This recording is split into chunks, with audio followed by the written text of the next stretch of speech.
பார்த்துட்ருக்கிறது world watch list, world market, பர்டிகுலராக US market. S&P 500 index first இருக்குது பாருங்கள், ரெட்டில் இருக்குது 2.58.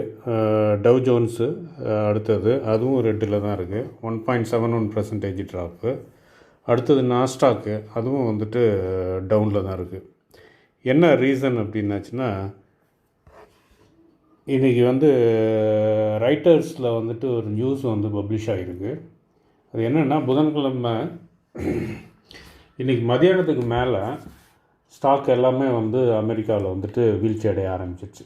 நம்ம இப்போ தூங்கிற நைட்டு, ஆனால் அமெரிக்காவில் இப்போ தான் மதியானத்துக்கு மேலே ஸ்டாக்கெல்லாம் 2% மேலே எல்லா ஸ்டாக்கும் விழ ஆரம்பிச்சிருச்சு.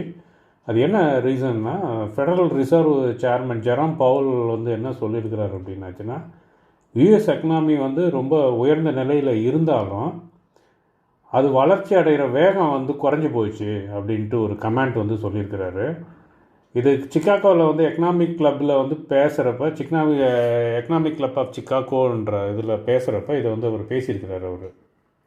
அது இல்லாமல் அவர் என்ன சொல்லியிருக்கிறாருன்னா, ட்ரம்ப்பு அதிகமாக டேரிஃப் போட்டதால் பணவீக்கமும் ஹையர் இன்ஃப்ளேஷனும் ரொம்ப ஹையாக இருக்கும் பணவீக்கம் அப்படின்னு சொல்லியிருக்கிறாரு. வளர்ச்சியும் குறையும் அப்படின்னு சொல்லியிருக்கிறாரு. இதை வேறு யாராவது சொல்லியிருந்தால் ஒன்றும் பிரச்சனை இல்லை. இதை சொன்னது ஜெரோம் பவுல்ன்றதால இது மார்க்கெட்டு எல்லாம் ஒரு பயம் தொத்திக்கிச்சு.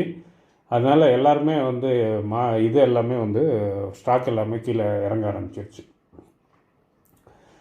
அதனால் நாளைக்கு அதில் பர்டிகுலராக அவங்களுக்கு செமிகண்டக்டர் ஸ்டாக்ஸ்லாம் பயங்கரமாக டவுன் ஆகிருக்கு.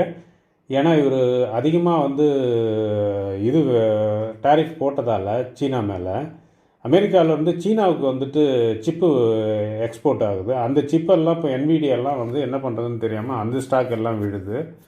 இதுதான் இப்போ கண்டிஷனு.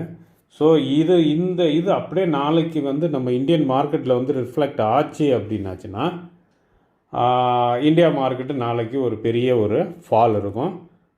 பார்த்துக்குங்க, இது ஒரு நியூஸு. நாளைக்கு எப்படின்னா நடக்குதுன்னு பார்ப்போம்.